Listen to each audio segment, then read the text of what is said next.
690 KTSM El Paso.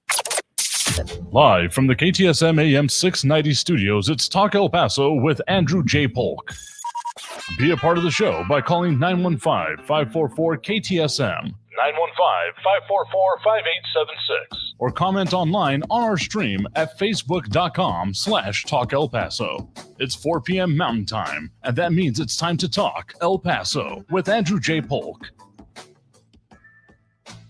Thank you all so very much for joining us here for Talk El Paso, airing live on News Radio 690 KTSM. I am your host, Andrew J. Polk. Thank you for tuning in, however you may be doing so, be it on air, online, live, streaming through the free and reliable iHeartRadio app, or joining us over on the various social media pages we're up on these days, facebook.com/Talk El Paso, the Talk El Paso channel over on YouTube, Twitter @Talk El Paso, or twitch.tv, Andrew J. Polk. Whichever way works out best for you to see the show, participate in, or just tune in, chime in. Anything that works for you, that's the right place for you to be as we continue our mission to have live local talk radio in the borderland and to talk about the things going on and affecting us here, because no one else is going to have that conversation. The way that people live, work, play, raise their families, getting closer to home there, that usual. I'm usually meaning that. But in any case, a lot to go and talk about today. Did have to restart the announcement post, so not posted online. But we got more details on some more of the immigration and border security situations affecting the borderland, including those updated numbers, more busts of stash houses and looks inside, and also a response from across the border of major policies and potential solutions to some of this. That is, getting the kibosh put on to do it by Mexican authorities. So overall, as well as other major enforcement actions, actually, want to talk about that one as well as swirling things go around all of the stuff that particularly the local area is looking at. But also do have an interview today with the executive director of Raise Your Hand Texas, an immigration advocacy group, but specifically talking about what is going on in the Texas legislature dealing with the, education funding, whether those school savings account vouchers, school choice in general, and the merits and problems with the way it has been, at least from their perspective, put forth so far, the potentials, and, they're actually in favor of some of the things that are coming through the Texas legislature for the moment, even if there are some political realities that get run face first into to be able to get there in the first place. So there's a whole lot more and a lot more that we'll continue to be discussing on there, as we have Amanda Moncada joining us over on the Twitch stream, yo to you as well, and Ida Beza Gardner with the hi, thank you, and the wave as always. Thanks for chiming in there, demonstrating how you can best participate in the show, or one of the better ways. There's no right or wrong way, just some that are, they have different impacts. It's deciding if you like, vanilla or chocolate, whatever choice works for you is the best way to do it. In any case, we'll have phone calls a little bit later in the show, as we normally do. There's a whole lot more discussion about everything going on here. Sorry, I had to do some digital percussive maintenance with some of our systems right before the show, so I'll be composed here in just a minute. But in any case, let's dive straight into it. That another stash house bust, a couple of major enforcement actions actually surrounding that. So there was it's 12 migrants rescued from a East El Paso stash house. So I think sometimes when we talk about these issues, so stash houses being the semi-innocuous name for essentially a protracted kidnapping and ransom scheme that happens on this side of the border, where people who are trafficked across are then held onto for longer for, a variety of reasons, either increased value being seen in them by the people doing the trafficking, or just hey, we think that you have more money, or your family or someone connected to you is going to be willing to give us more money, so you're going to be here. And some of the major telling points of this are how there are these situations, and houses can sometimes be padlocked from the outside. So, but the fire code violations being one of the more minor issues, I would have to say, in comparison to the rest of the just really messed up situations that come along with it. So, Border Patrol reporting that they were processing 7 migrants volunteered to return to Mexico, 1 migrant processed for expedited removal, and 3 other migrants deported under Title 8.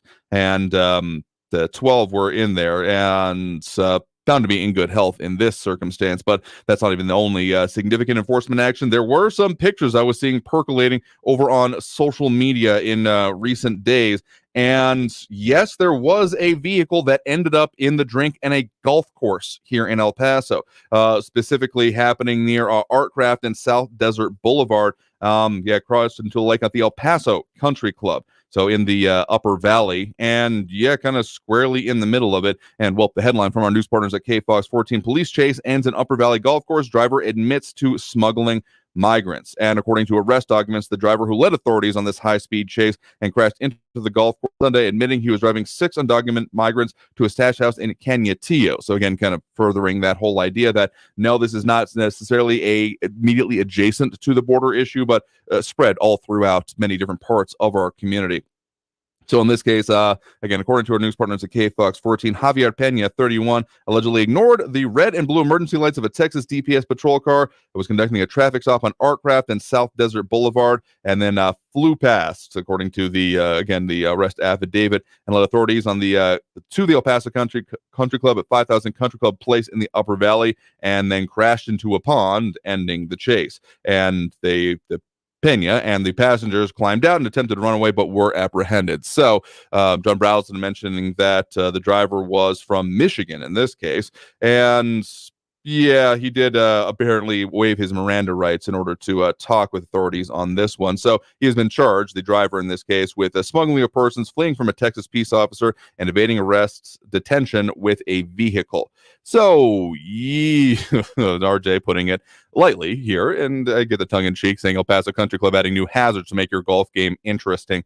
Got to keep not just the eye on the ball, but the eye on the horizon, I guess, in that case, if that's going to be the situation. But just kind of a case in point with these incidences, besides the kind of dramatic-looking ones, again, a vehicle in the middle of your water hazard is definitely different, and I'm sure that the country club has their own to take and consternation with this whole issue. But among the other things going on, even our news partners at KFOX 14, as fully expected, there was a news conference happening right before we got on air yesterday from the El Paso County about their Migrant Support Services Center, and taking a look back at the full year that it is, including some quotes from El Paso County Judge Ricardo Samaniego saying, quote, "We're one of the most underrated components of immigration, and the reason for that, and is actually an accomplishment for county staff because we do it so seamlessly."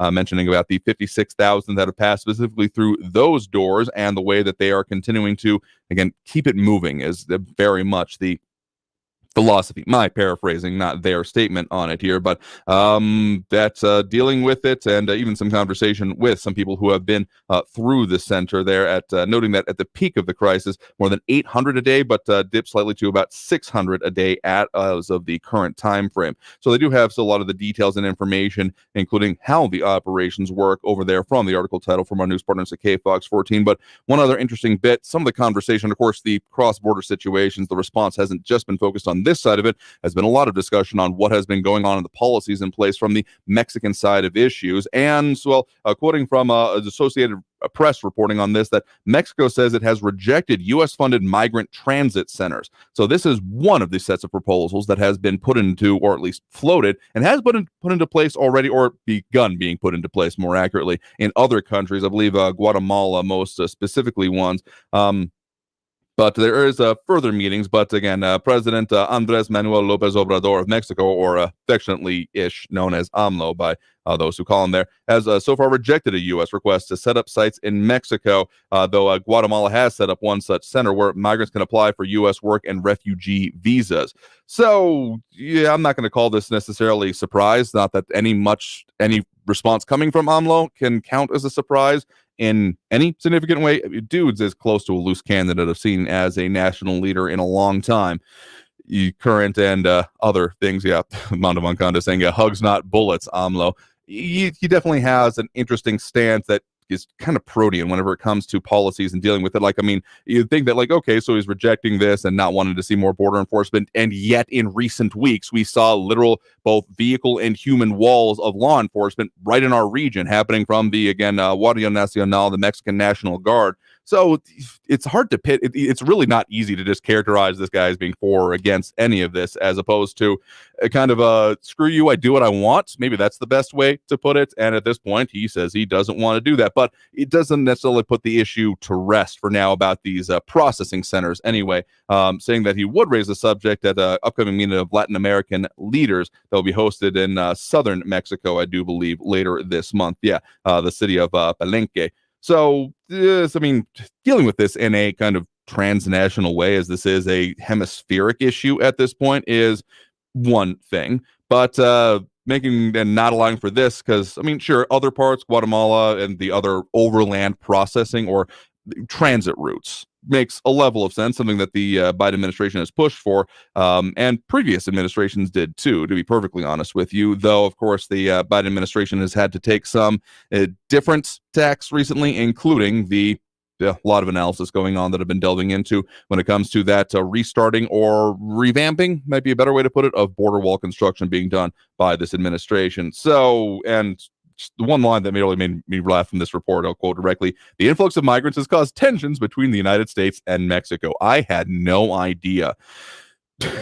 I mean, it's kind of like sky is blue. Yeah, there we got such a birds go tweet. It's pretty obvious to those of us here, but I guess for people in the other parts of the country, it may be a little bit thinking like, so wait, what's going on? So I'll take it in that vein of things. But yeah, there's further consternation, including as noted about the 19,000 trucks that were delayed at the border in recent weeks, particularly because of Texas's truck inspections. So yeah, there's or in previous weeks rather. So there's a lot of back and forth on this whole issue. And of course, we'll keep our eye on it and what's coming along with it. But the city has announced that they are closing the nation's Tobin Recreation Center shelter in deference towards, yeah, Mondo kind of saying tension and other news water is wet. Exactly. So the city, on their side of things, have shut down the nation's Tobin's Recreation Center shelter in deference to the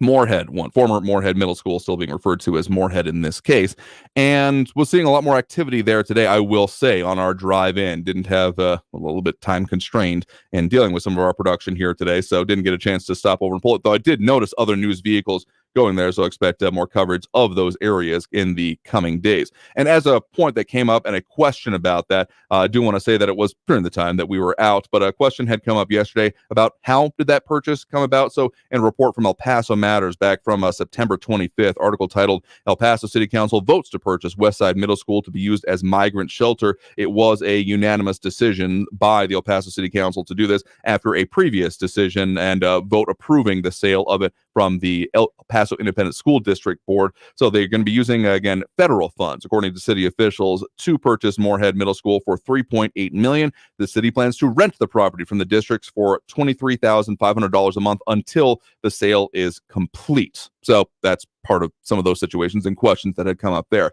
But of course, this isn't the only governmental issues that we got going on right now. We have some significant kerfuffles going on at the state legislature. Immigration has been hinted to be at one of the things that might come up here, though some of those issues, we'll delve into it as we do have an interview today with you, again, with Raise Your Hand Texas, a very education-focused group and advocacy organization, particularly in the state, given the name and all that. But let's talk about that and more after this break. You are, of course, tuned in to Talk El Paso, airing live on News Radio 690 KTSM. I'm your host, Andrew J. Polk. Stay tuned. A whole lot more after this break here on News Radio 690 KTSM. Stay tuned.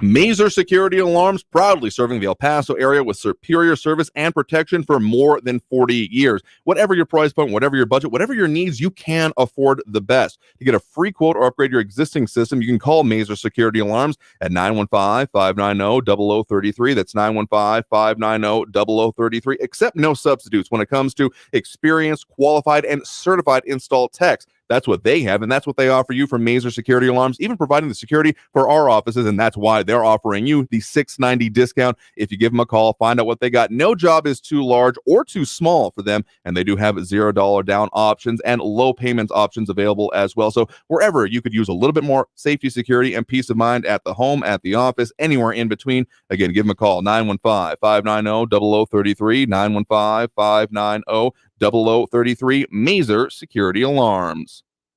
News Radio 690. Traffic all day. An earlier crash I-10 eastbound north of Trans Mountain has been cleared a while back, but still delays remain. 20-minute delays from Vinton down to Red. I-10 eastbound at Copia, look for road debris blocking the right lane. Slow traffic I-10 westbound Thorn up to Trans Mountain's a 6-minute delay. 8-minute delays on northbound Mesa Street from downtown up to Desert Boulevard. Carrie Edwards, El Paso traffic. These days, high prices are forcing Americans to make hard decisions. Do I buy the toothpaste or the toilet paper? We have a better way. Inflation compensation. $1,000 price bustin' prize. Be listening for your shot to win a grand. Inflation compensation on News Radio 690 AM is brought to you by Mazer Security Systems, providing El Pasoans state-of-the-art protection and peace of mind for more than 30 years. This report is sponsored by Car Safeway. Check out great deals at Albertsons and Safeway. This week at Albertsons and Safeway, get value packs of bone-in Sanderson Farms whole chicken or leg quarters for just 89 cents per pound. First two, a digital coupon. Plus, get Honeycrisp apples or Bartlett pears for $1.49 per pound. Prescriptions require an online consultation with a healthcare provider who will determine if appropriate. Restrictions apply. See website for details and important safety information. Subscription required. Price varies based on product and subscription plan.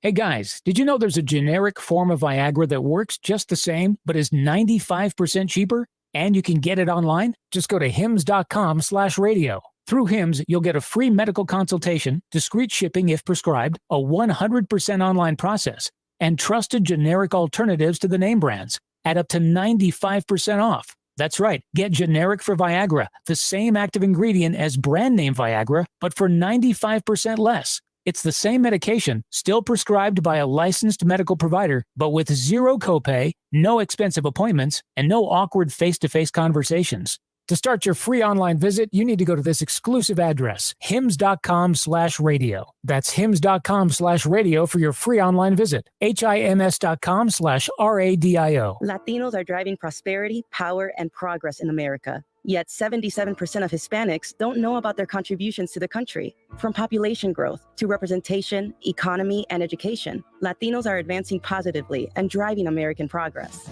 This Hispanic Heritage Month, it's your turn to speak about how Latinos are driving the growth and shaping the culture of the U.S. Let's elevate together the narrative of our community as who we are, Hispanic Stars. For more information, go to HispanicStar.org. Here's something you've never heard before. Stop. This is Simply Safe.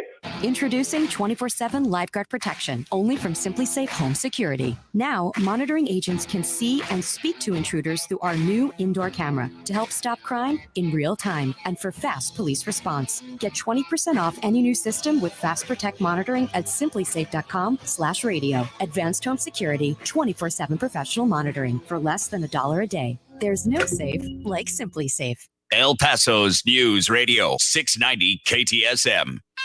Live from the KTSM AM 690 studios, it's Talk El Paso with Andrew J. Polk. To be a part of the show, follow on Facebook at facebook.com/Talk El Paso. Now here's your host, Andrew J. Polk.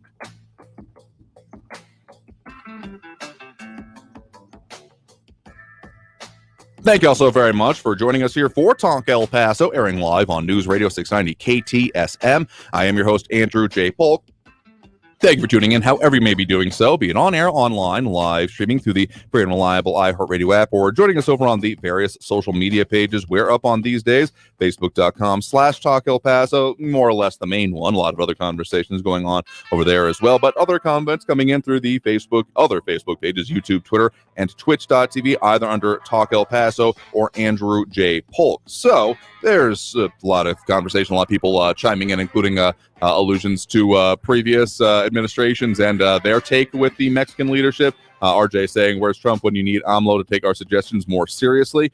And as we also talked about, like John Browson, saying threats to stop economic profits between Mexico and U.S. businesses is the only way to get everyone's attention.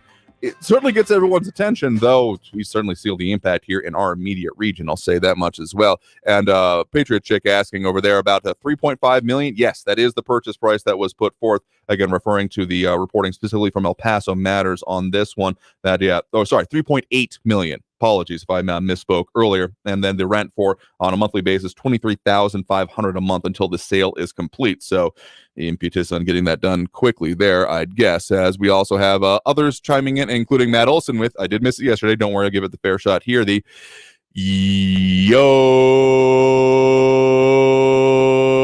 Okay, I think that's fair enough. Anyway, if you want to chime in over there, that's a good place to do so over on the social media. But you had mentioned, as I did, that beyond the local issues and governmental decisions going on surrounding this at pretty much every level, because don't forget, there was also some more concertina wire getting spread along what I'm pretty damn sure is a Texas-New Mexico span of the Rio Grande, which, okay, that's a decision to be made. I'm not sure it's a good or correct or sensible one, though I guess maybe given the issues around Cristo Rey and how the border barriers don't extend around that, is still, there's more questions I have than I've been able to find answers on. I'll just admit that right now. But in other things and other stuff going on, so we got state, local, and national and international involved in this whole issue in our region, focusing on the Texas legislature for a minute, because the whole kerfuffle going on when it comes to the Texas legislature over school funding, school choice being the primary one, but more specifically, well, the possibility of there being those vouchers is the reason, the raison d'etre of this current issue coming back up for the special session, though a whole lot more is possibly getting crammed into it. But the issues and the reasons behind it is, well, significant enough to talk about. So got the chance to talk with Dr. Michelle Smith, Executive Director of Raise Your Hand Texas, a pro-public education group in Texas, with their perspective on it. And spoiler alert, not completely opposed to everything that is being proposed so far within the Texas legislature, even if there are some significant political viability questions that permeate all of this. And yes, as Matt Olson with the hashtag kerfuffle very much applies to most of what we've talked about today, including this issue so far. Just call it the kerfuffle hour. I don't know. Anyway, let's go ahead and get into that interview. I was able to talk with him a little bit earlier today on the situations as they stand, which, for anyone, if you missed what we talked about yesterday with the Texas legislature, not off to a great start so far, but we'll delve into that and those issues in this interview. Enjoy. Joining me now, we have Dr. Michelle Smith, Executive Director with Raise Your Hand Texas. Thank you very much for joining us today.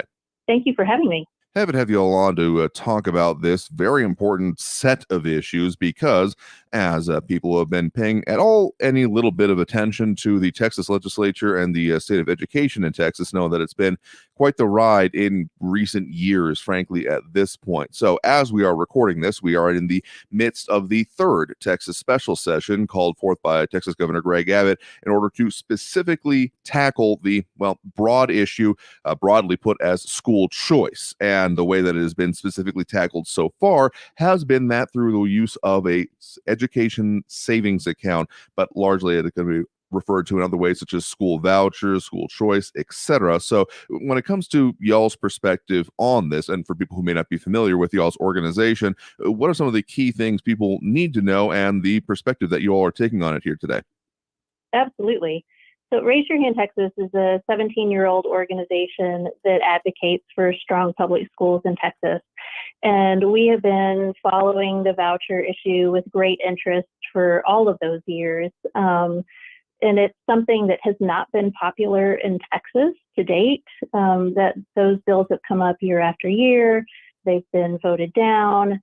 We have a really interesting situation now because Texas is really the last Southern conservative state that doesn't have a voucher program.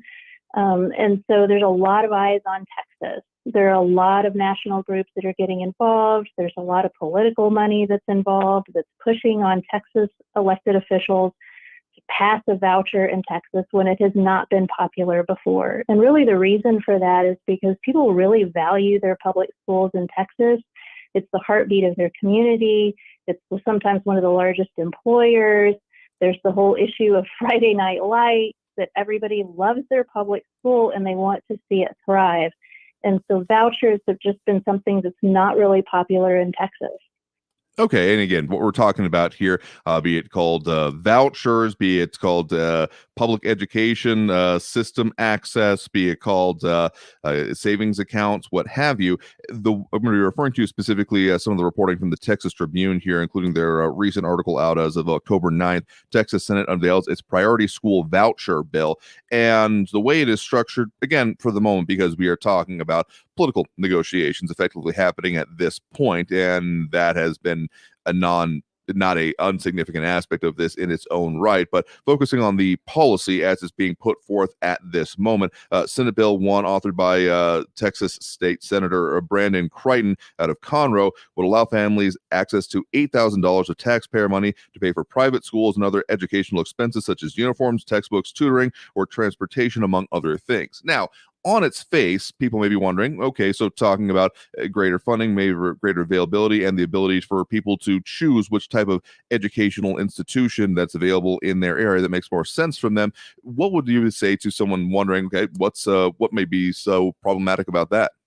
When people start talking about school choice, everybody knows that school choice is a great idea. The irony here is that public schools have more school choice than they've ever had before. There are CTE programs, there's magnet programs, there's interdistrict transfers, and parents are really engaging in a conversation with their public schools about how they can make the best decision for their child. The place that we depart in opinions with some of our other associations in Texas is that when a lot of people are starting to talk about school choice as far as education savings accounts or vouchers. And basically what happens is that those taxpayer dollars leave the system and they go to private schools or services that parents can choose. And in a lot of cases, students are giving up their special education rights. The state isn't going to know how those dollars are being spent. In other states, they're being spent on some things that are not really considered educationally appropriate. And it's in a lot of cases, students are taking those voucher dollars, they're not being well served, and then they're back in the public school system a couple of years later with learning deficits. And so as an organization, we just have a lot of concerns about taxpayer dollars leaving the system in unaccountable ways that are not going to serve our students in the long term. And again, if you're just joining us, guest right now is Dr. Michelle Smith, Executive Director with Raise Your Hand Texas. Again, if you want to find out any more information about them, the issues we're talking about here, find them over on their website, raiseyourhandtexas.org. That's RAISE, your hand, Texas, all spelled out, TEXAS.org. So I think it would be pretty fair to say that the issue with when it comes to this thing, I mean, people thinking about, okay, it's choice, being able to make better choices, figure out what fits for us, it doesn't sound too bad, but it's not really the issue of the choice itself, but of what the opportunity cost there is effectively then about where it is coming from. And that has been particularly, I want to say, in Texas, in the way it has been. It's interesting way you put it, being one of the last major southern states to not see this issue having already been put into place, is because of, well, where the money is expected to then come from. Because you take money from one place, there's less available in where it then came from. And so that whole impact on particularly the divide has been, among other things, between, even in the Republican Party at this point, the divide between basically more rurally based representatives and the impacts they're hearing from their communities. So when talking about that aspect of this, what is expected to be the removal of funding from then the public school systems in these areas, what is the expectation, or what has been the way this has been being followed, at least in Texas so far? That's a great question. I think one of the talking points people are going to hear is that this isn't removing money from what would normally be going to our public schools. The reality is that Texas is in the bottom 10 in per pupil funding. Our students are funded $4,000 below the national average. Our teachers are funded $7,500 below the national average. And so it's just ironic that our legislators are talking about putting money into this separate system when our public schools are woefully underfunded.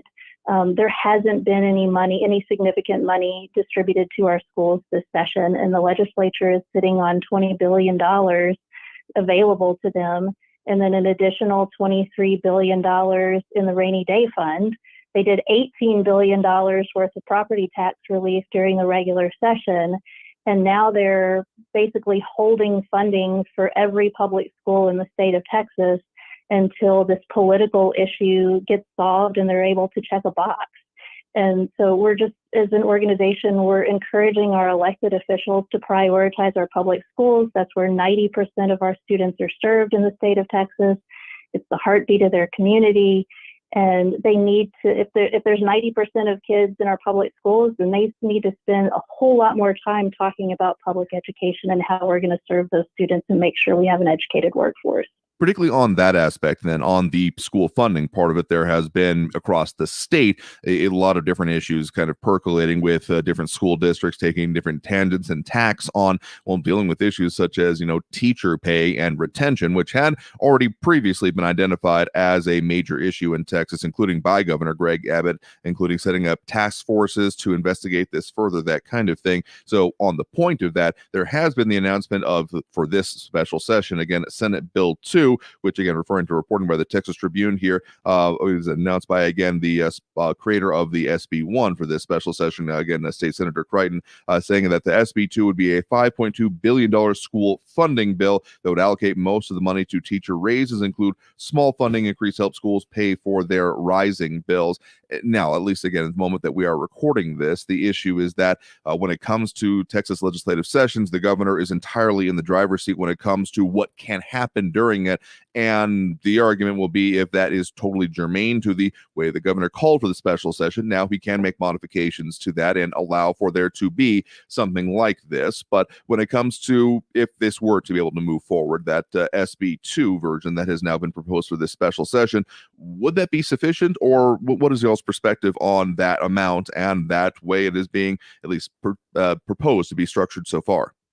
The way that SB2 is set up, it's actually a pretty good bill. It provides quite a bit of flexibility for school districts. There's a teacher pay raise.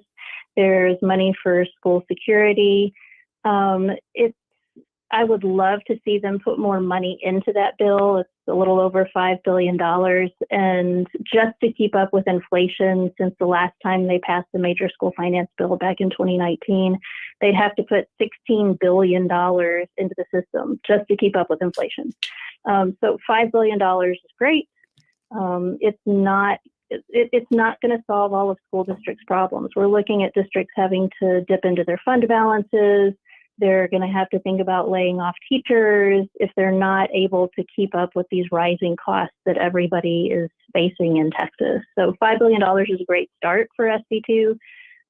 They need to do more. Again, they did $18 billion worth of property tax relief during the regular session. So I think that, they have money available and they can do even better than what's currently in the bill.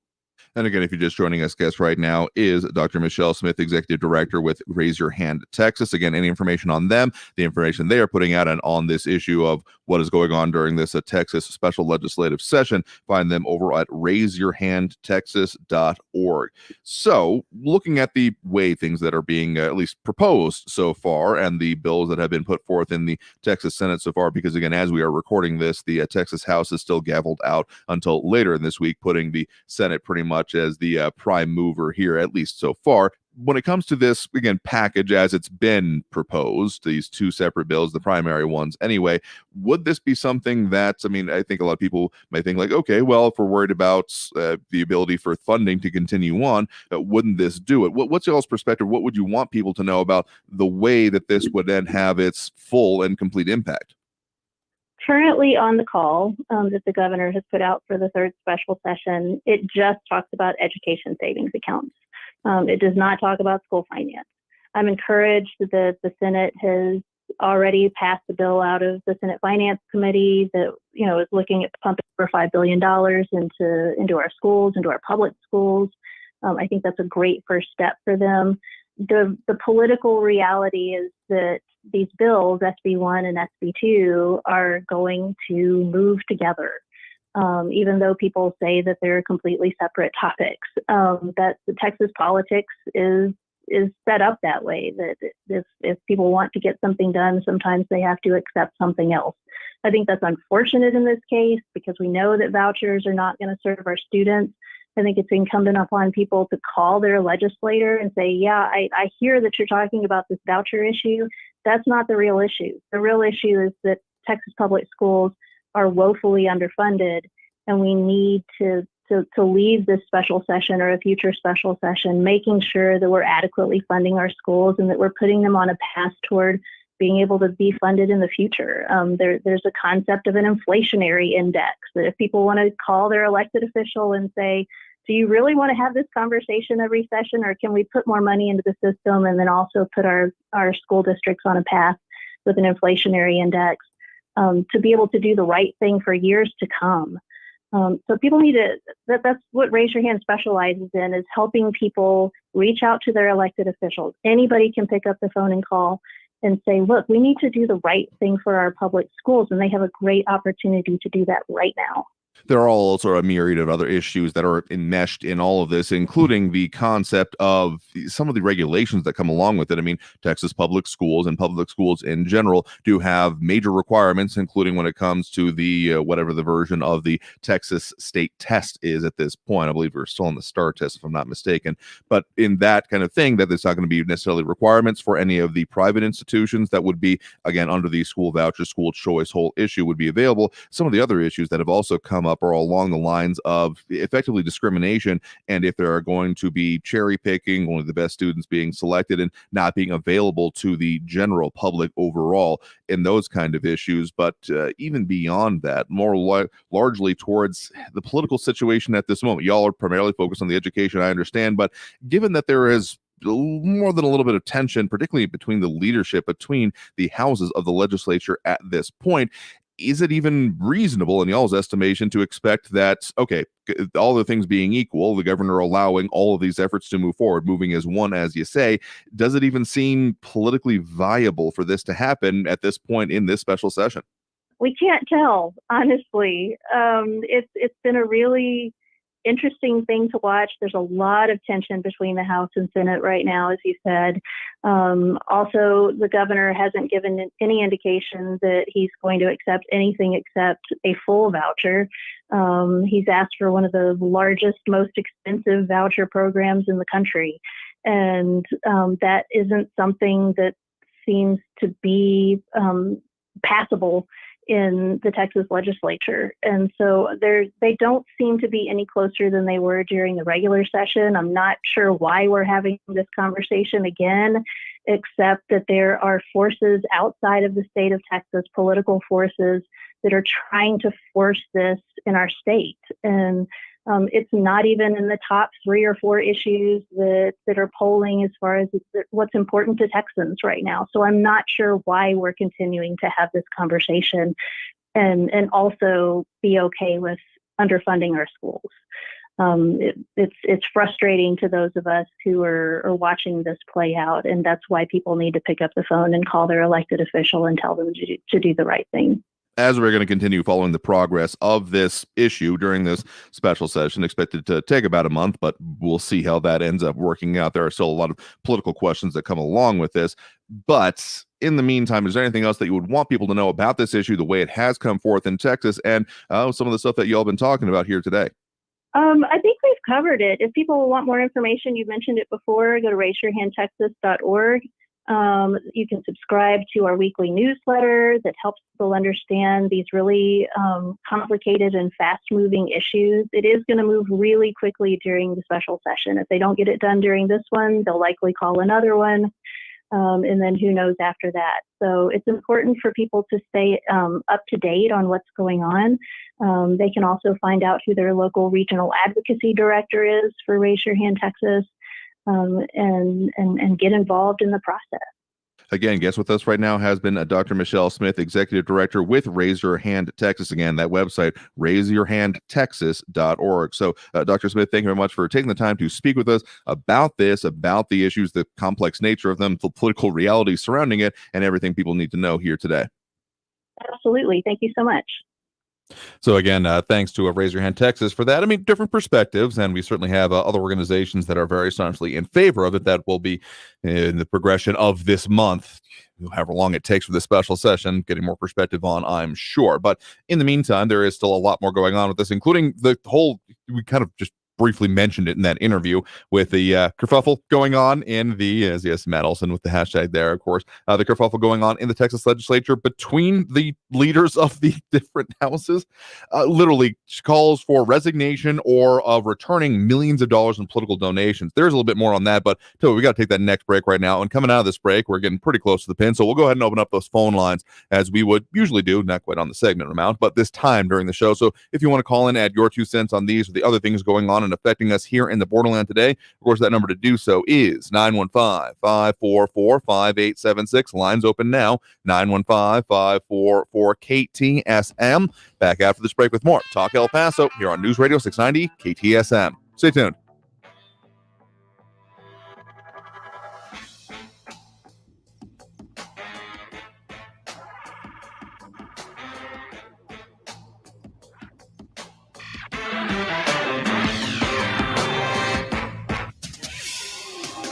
El Paso's News Radio 690 KTSM.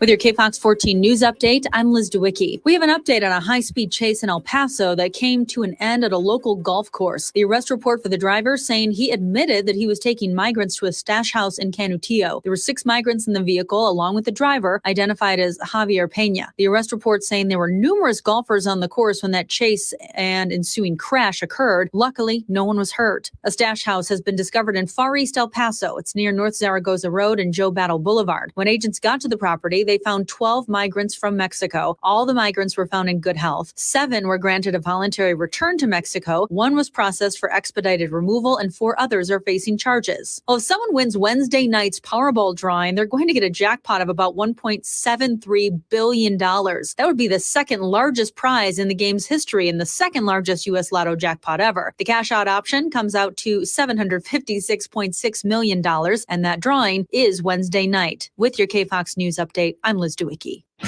Traffic all day. News Radio 690. No major crashes on your borderland roadways, but some real slow traffic. I-10 eastbound, Vinton to Red is a 45-minute delay. It's less than a 5-minute delay on the westbound side of I-10 from Thorne up to Trans Mountain. It'll take you an extra 10 minutes northbound on the loop in the East Valley from Montana up to the 601 Spur, and North Mesa Street is slow from downtown up to Desert Boulevard. It's a 7-minute delay. Carrie Edwards, El Paso traffic. From the KFOX 14 Severe Weather Center, this is forecaster Nasai Mancini. Well, folks, we're in for a bit of a breezy night. We'll see those winds gusting up to 25 miles an hour tonight. Now, come tomorrow for your Thursday, going to be partly cloudy and windy as well. We can see those winds even stronger, upwards of 30 miles per hour. So make sure you have those loose objects tied down. Head on over to kfoxtv.com for your latest forecast. This report is sponsored by Cars Safeway. Check out great deals at Albertsons and Safeway. This week at Albertsons and Safeway, get value packs of bone-in Sanderson Farms whole chicken or leg quarters for just 89 cents per pound. First 2 a digital coupon. Plus, get Honeycrisp apples or Bartlett pears for $1.49 per pound. As the #1 audio company, iHeartMedia gives marketers access to all. For a local El Paso business like yours, we have every audience, live conversations, trusted influencers, and partnerships with top brands, plus the insights and data you need to make decisions and grow. iHeart is not just a media company. iHeartMedia is your access company. If you're a business owner, manager, or marketer in El Paso, we have the answers you're looking for. Go to iHeartAdvertising.com. If you're on Social Security, you can get your payment early with a Charlie account, just like me. That's right. I get my Social Security payment early each month with my Charlie account.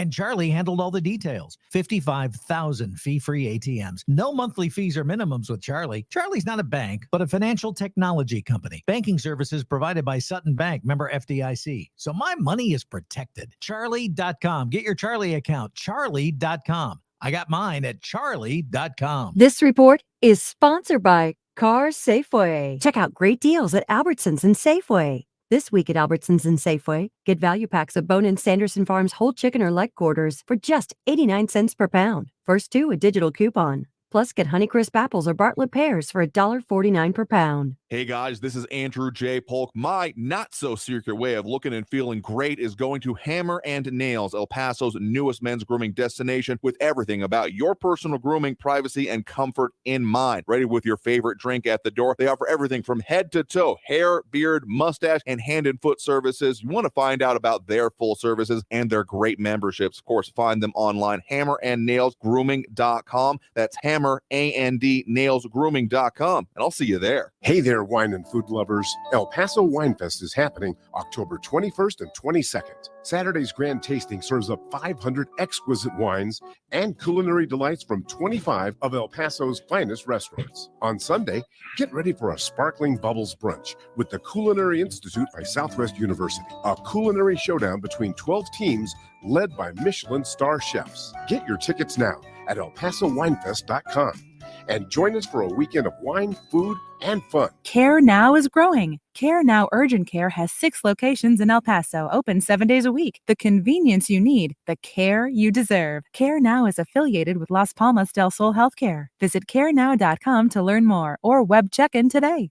The annoying runny nose, the constant sneezing, the itchiness, and battle just to catch your breath. If you suffer from seasonal allergies, sinusitis, or nagging sinus congestion, there's a natural, easy-to-use solution that can help provide fast, drug-free relief. It's called Navage, and it uses powered suction to rinse your nasal passages in seconds. Millions of people use Navage daily to help provide relief from seasonal allergies and sinus congestion. Medications treat the symptoms, but Navage treats the problem at the source, flushing out the allergens and pollen trapped in your nose. Navage also helps wash out airborne bacteria, dust, dirt, and viruses quickly and painlessly so you can get back to breathing clearly again. Say goodbye to sinus suffering and hello to better breathing with Navage. Navage is available at Walmart, Walgreens, Target, CVS, Rite Aid, and online at Navage.com. Navage, N-A-V-A-G-E.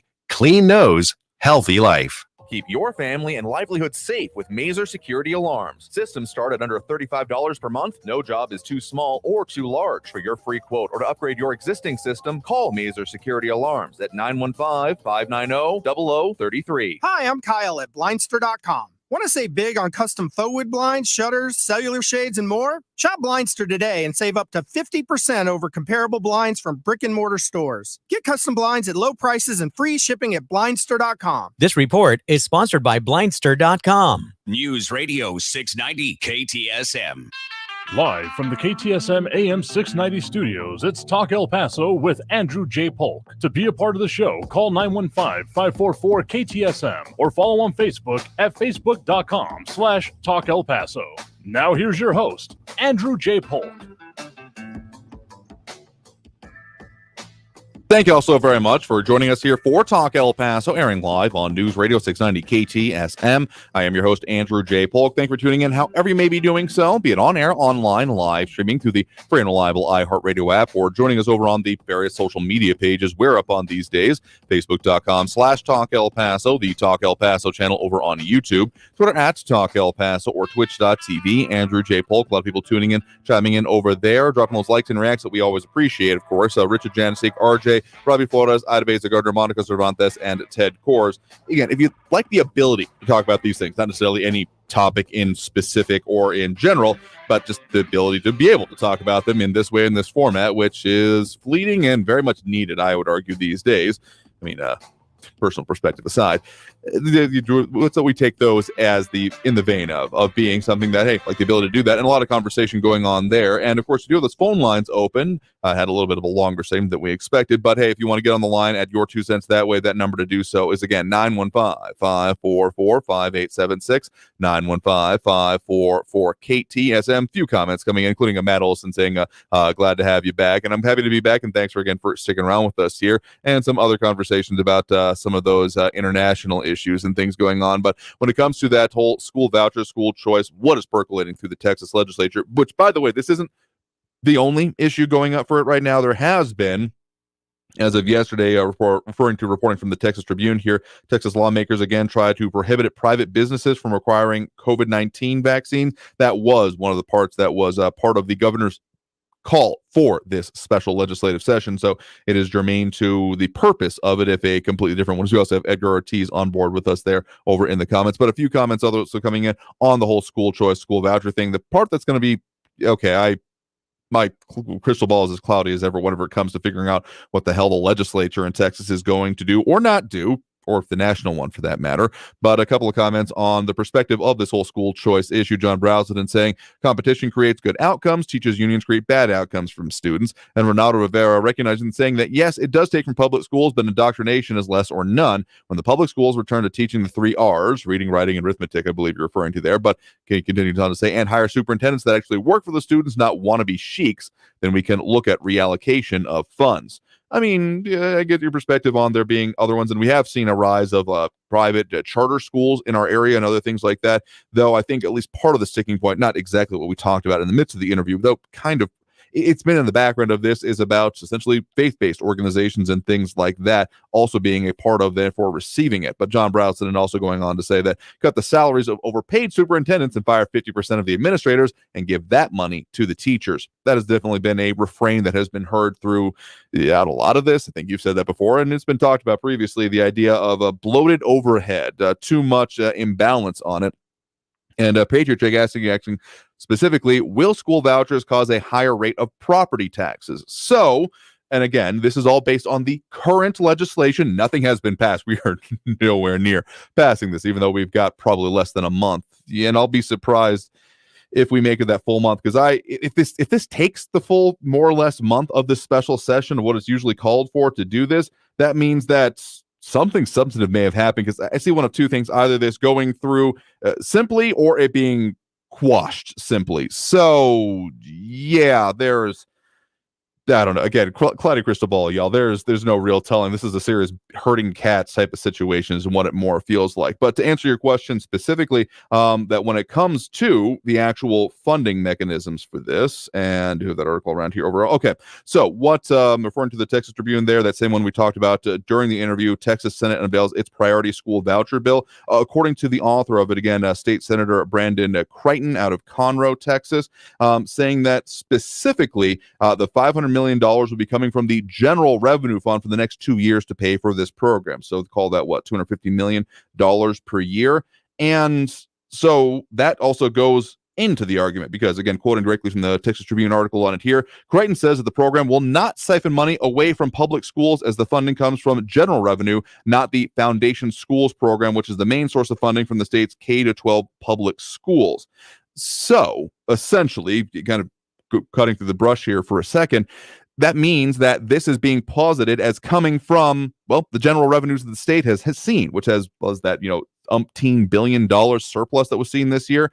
And now, of course, the question does then start to become, okay, but how much can we bank on that being the case in the future? So to answer your question as simply as possible, currently, no, though I would wonder about the specter of this and the cost of it for the future. I will also say it's not unlimited either. There is, again, we talked about this one yesterday, quoting again from the Texas Tribune on there about the breakdown of if there were to be more applications, then funds are available. There would then be essentially a percentage allocation depending on the issues surrounding each individual student and their qualifications. But we got to take that next break right now. So we'll talk more about that, and we got more comments coming in on this issue as well. And again, if you want to chime in, we do have those phone lines open now. That number to do so, 915-544-5876, 544-KTSM.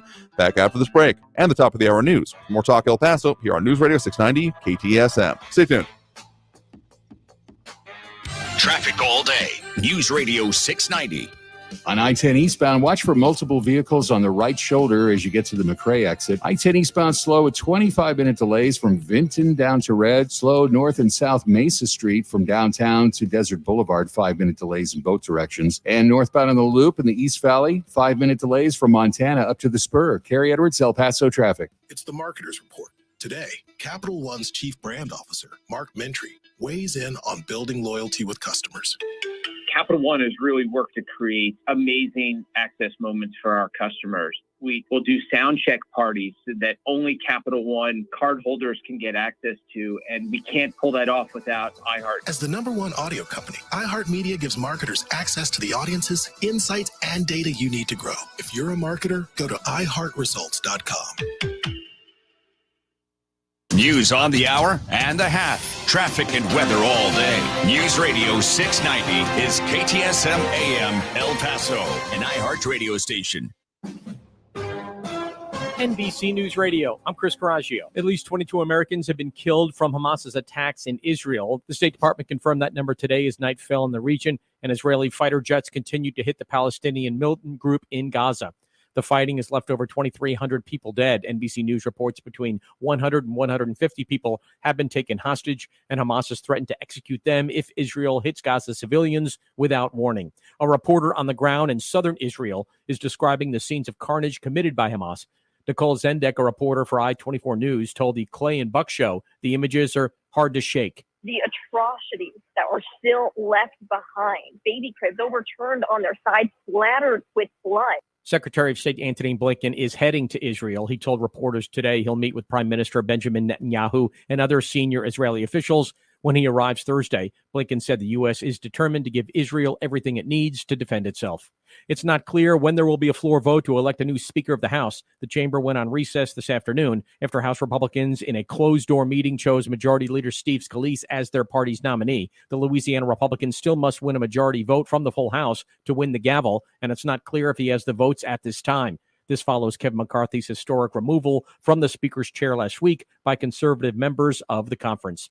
A new survey shows how Americans want Congress to address racial inequality, conducted by the Joint Center for Political and Economic Studies at the University of Chicago. The poll shows nearly 4 in 5 Black Americans say that Congress passing anti-discrimination laws is their top priority. Answers differed among racial groups, with Black Americans most likely to rank race-related issues as their top priorities. Just over half of the respondents said congressional members need to hire staff representative of them. White Americans said their highest priority is having Congress pass legislation to ensure all Americans have the right to vote. I'm Chris Coraggio, NBC News Radio. A trip to Walt Disney World or Disneyland will now cost more. On Wednesday, Disney announced price hikes for theme park tickets, along with parking and its Genie Plus service. Prices for annual passes at Disney World in Florida are jumping between $30 and $50 depending on the pass. Meanwhile, almost all ticket options at California's Disneyland will see prices rise between $5 and $65. The cost for parking and the Genie Plus planning add-on are going up by $5. The price increases come after Disney announced its plan to invest $60 billion into its theme parks over the next decade. Christina Aguilera is the latest pop icon to get a Las Vegas residency. Brooks Walker has more. The singer announced on Tuesday that the run of shows will take place at the Venetian Resort Las Vegas. It kicks off New Year's Eve weekend, and future dates are expected to be announced this week. Aguilera says the show fuses music, sophistication, and art in ways she's never performed before. I'm Brooks Walker. NASA is about to launch a spacecraft on a nearly 6-year mission to an asteroid that seems to be largely made of metal. Most asteroids are made up of rock or ice or gas. The principal investigator for the mission says the asteroid named Psyche is about the size of Massachusetts. Researchers believe about 30 to 60% of it is metal. The spacecraft will launch Thursday morning from Florida's Kennedy Space Center and should start sending back images in August of 2029. Comedian Eddie Murphy is starring in his first ever holiday movie. The Long Island native stars alongside Tracy Ellis Ross in Candy Cane Lane, which will premiere on Amazon Prime Video on December 1st. Murphy plays the part of a dad who's bent on winning the neighborhood's Christmas tree home decoration contest.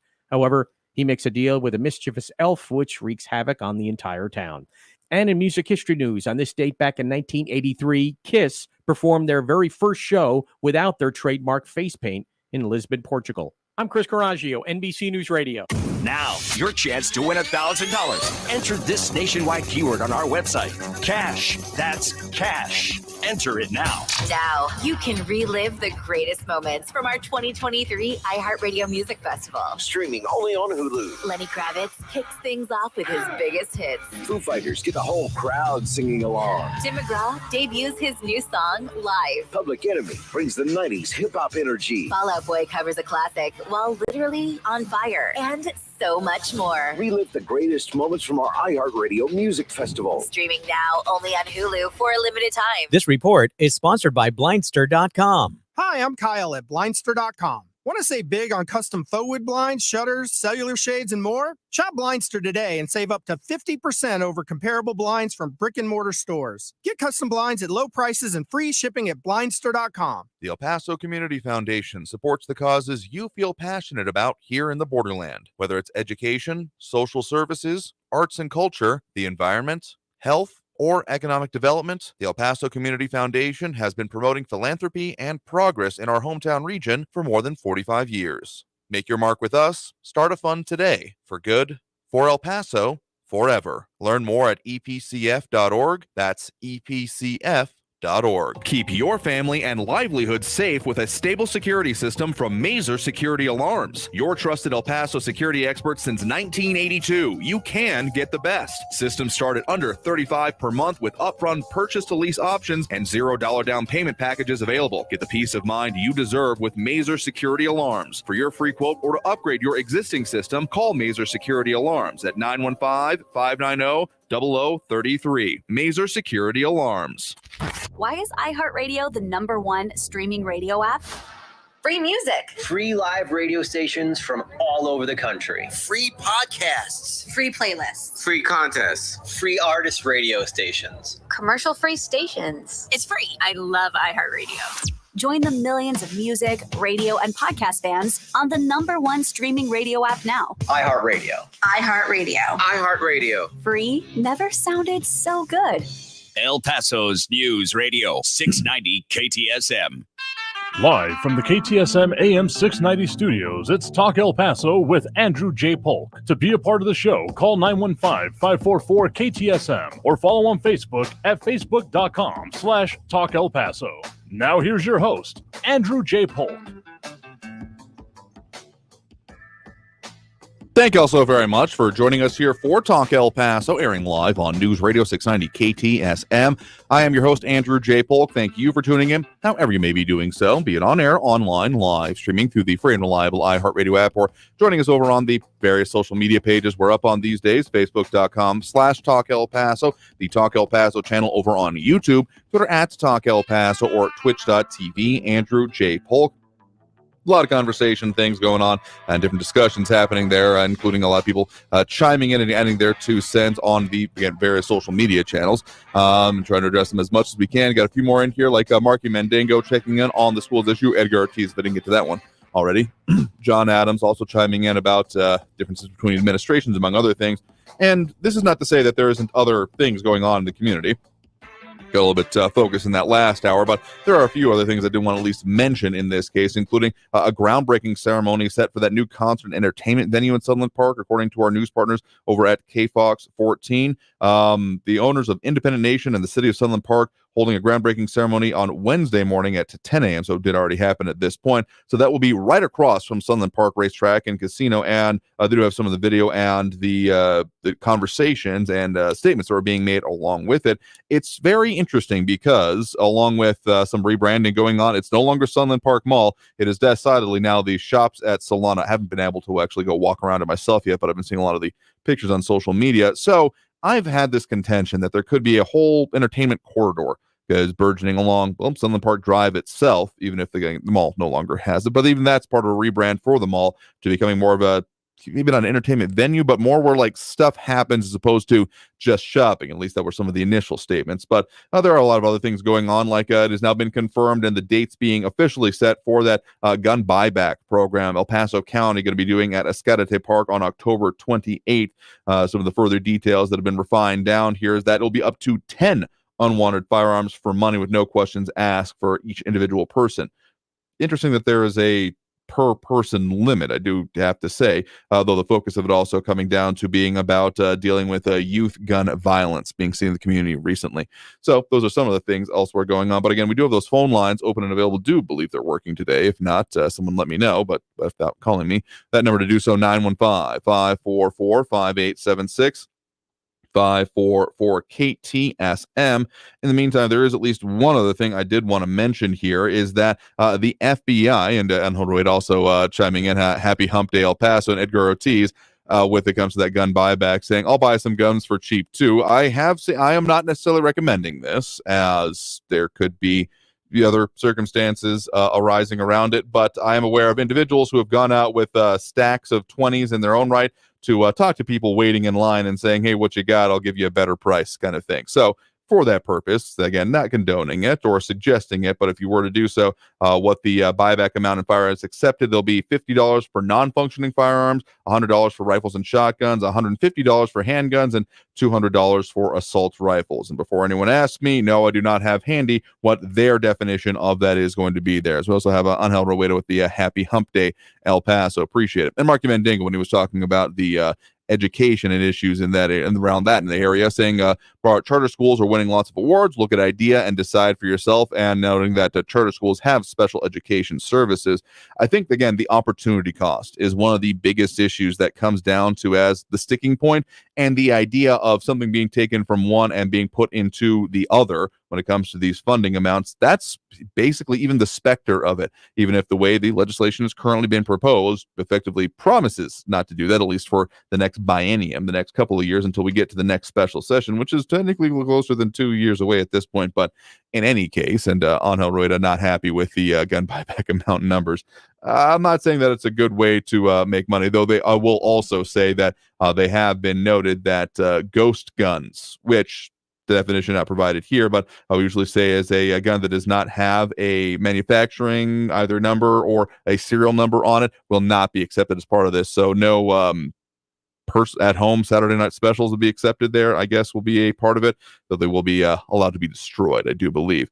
In any case, when it comes to the education, again, the major sticking point that has been in place up to this point, and which is an interesting part of the timing of the calling of this by Governor Greg Abbott, is this hasn't really been solved in any real public or notably substantive way when it comes to the divide between, of course, there is party lines certainly at play here, but Democrats have no control when it comes to any of the committees or houses of the legislature in Texas. No big surprise there. But it has been rural Republicans and their constituencies not being happy about the potential impact to, like what we heard from, again, thanks to, again, the interview from earlier in this hour with Dr. Michelle Smith, Executive Director with Raise Your Hand Texas, of the Friday Night Lights, of high schools and the education in particularly smaller communities being an institution and community gathering point in their own right. So that ends up being persuasive and powerful, particularly for places that may not have a lot else going on with them. And so the idea, even the specter of anything happening to those, continues to be one of those just real problematic points that, again, not real sure there's been anything substantive done to try to deal with that, to create a grand bargain that would make that work. Though, of course, if you were at all unclear on what we were talking about in that point about the issues between the houses of the legislature, just backing up only a few weeks here at this point, we just came off of the impeachment trial for a failed impeachment trial for those that were wanting to see it succeed at the very least. For still facing his own legal issues in separate ways, Texas Attorney General Ken Paxton. And basically, the biggest thing on display with that was the divide between the houses, the upper and lower, between the House of Representatives and the Senate. And it has escalated in the start of this week, right around the start of the legislative session, to calls to return millions of dollars in funding from the Speaker of the House to the, Lieutenant Governor, who's the President of the Senate in his capacity in that way, but also then from the Lieutenant Governor to the Speaker of the House to resign by taking advantage of surrounding this, but also taking advantage of recent events, including, yes, what is happening over in the Middle East. Though I will say more reporting out today, including some tweets out from Texas, the Texas Tribune here specifically on this. Their article headline on this: Dan Patrick calls PAC's leaders meeting with white supremacists a, quote, blunder, but will keep group's $3 million donation. Subheadline that two other Republican lawmakers are giving away donations after Nick Fuentes was seen visiting the office building associated with Defend Texas Liberty PAC President Jonathan Stickland. The meeting has roiled the party, leading to many Republicans calling on their peers to return money from the PAC. So Patrick, for his part, saying he will keep the money, but in the statement following that, says that when he spoke with Dunn with the Defend Texas Liberty PAC, said, quote, he told me unequivocally that it was a serious blunder, end quote, for Stickland to meet with Fuentes, and that Dunn assured him that the PAC would have, quote, no future contact, unquote, with the avowed white supremacist and Adolf Hitler admirer. And so, yeah, it's a thorny issue at the very least, and not exactly helping the I've been trying to figure out what I'm going to call this session of the legislature. I believe it was 2017, called the Kumbaya session, because it was actually pretty copacetic.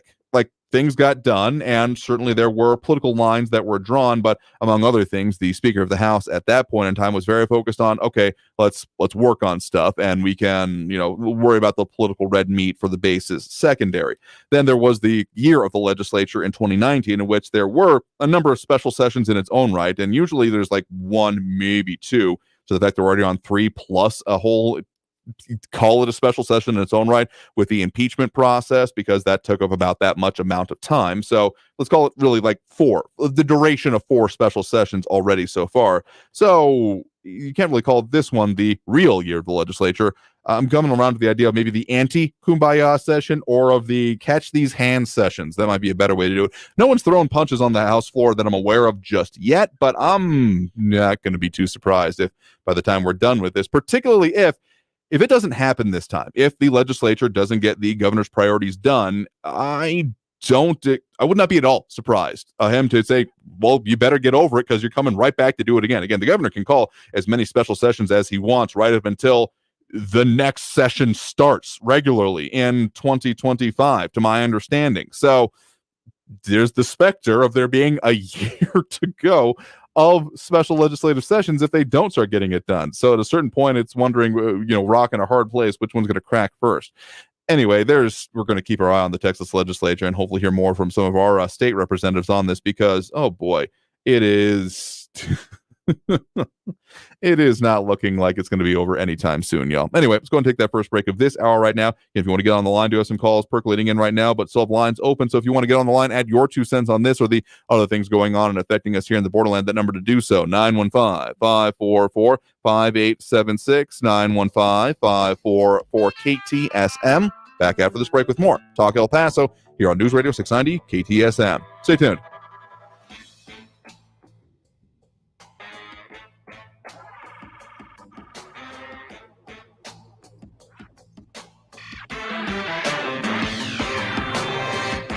Hammer and Nails arrived now here in El Paso as one of the premier men's grooming destinations that I definitely go to because, hey, got to keep it looking good, feeling good, looking fresh and clean, and I'm definitely due now after being slightly out of my mind in the recent weeks and probably for the rest of my life, but that's just how it goes. But if you get the chance and have a little bit better scheduling ability than I do right now, they've got their, of course, website at hammerandnailsgrooming.com. The ability to schedule is available 24/7 there, though you have to find your correct appointment time. But the website always open, and then their hours, you can go, of course, find them over at the Fountains at Fair on the lower level, 8889 Gateway Boulevard West, Suite 1760. And they've got a great amount of services for you, literally head-to-toe coverage when it comes to haircuts, beard trims, facial, hand, foot services. And, of course, they do have their memberships, including their premier one, Club Lux, where you can get unlimited services for one monthly price, and special services available only to club members, including Lux 24 hand and foot care and the Lux 24K cut experience. So find out all those details. And again, we'll be giving more giveaways, so stay tuned on our social media for those details, and we'll give you the sneak hint at what will be coming up and how you can win by, again, finding them online. Find them online. Again, hammerandnailsgrooming.com. That's hammerandnailsgrooming.com. News Radio 690. Traffic all day.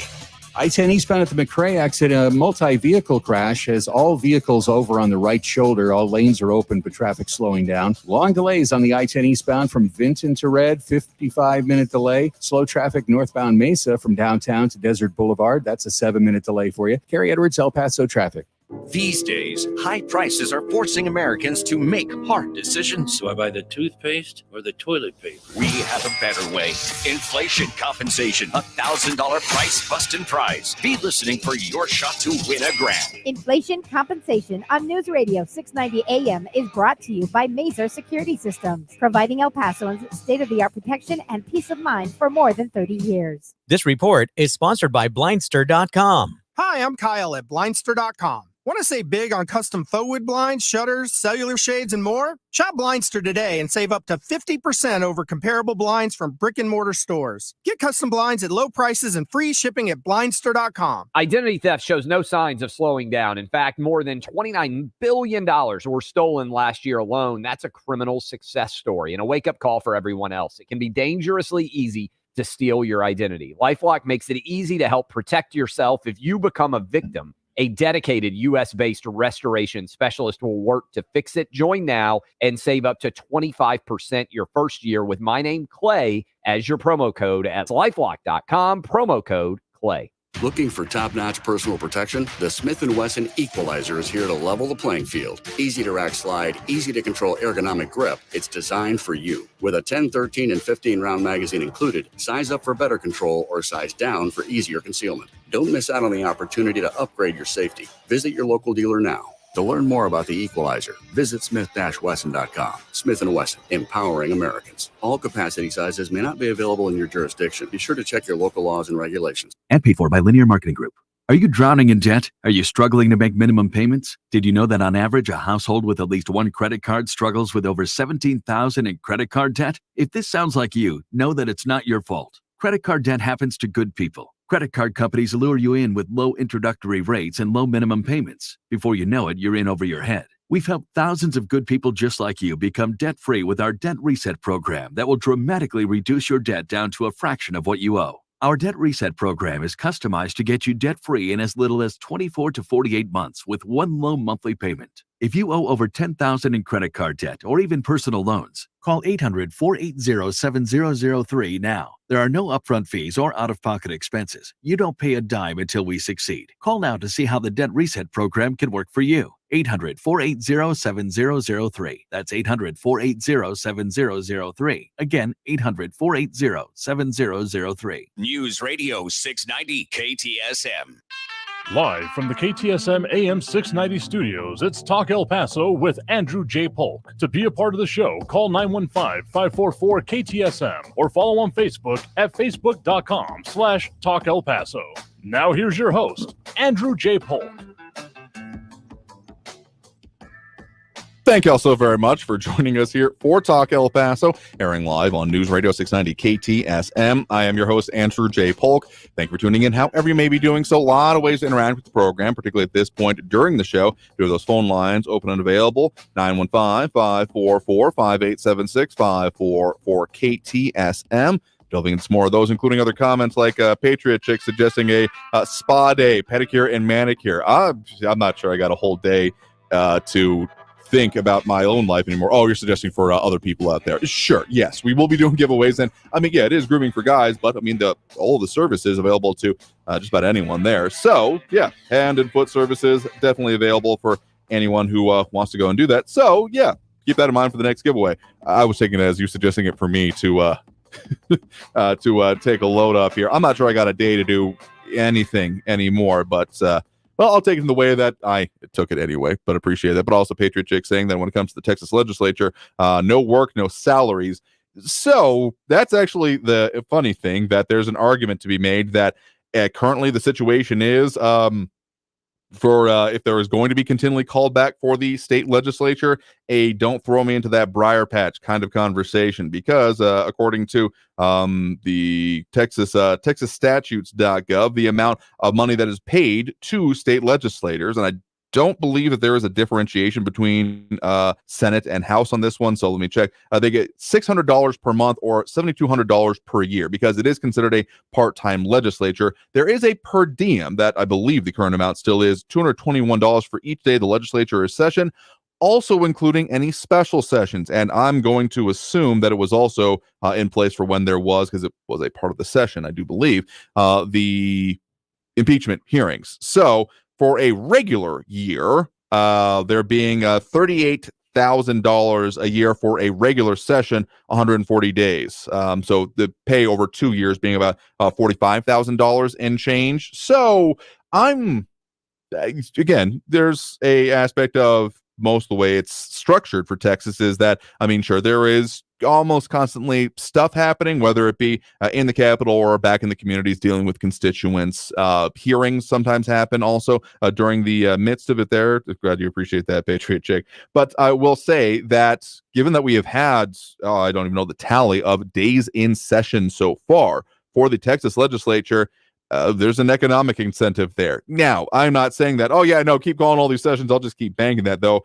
I would absolutely take $221 a day for this kind of thing. The fact that it could further disrupt what are otherwise, I mean, a lot of state legislators end up still having to have, businesses, practices back at home. I mean, there is a flexibility and a malleability that has to go along with it, because you can be called back at any time. So I'm not saying that there's anyone that's having to go and take leave from their burger flipping job, so to speak. But still, I mean, they're getting paid for it. Though there have been previous times in which that was being threatened to be withheld if they didn't get stuff done, or at the very least the specter of it raised. I don't know if it's actually ever been able to be put into place, because, well, that would be the decision of the legislators, and I don't see them willing to do that to themselves here.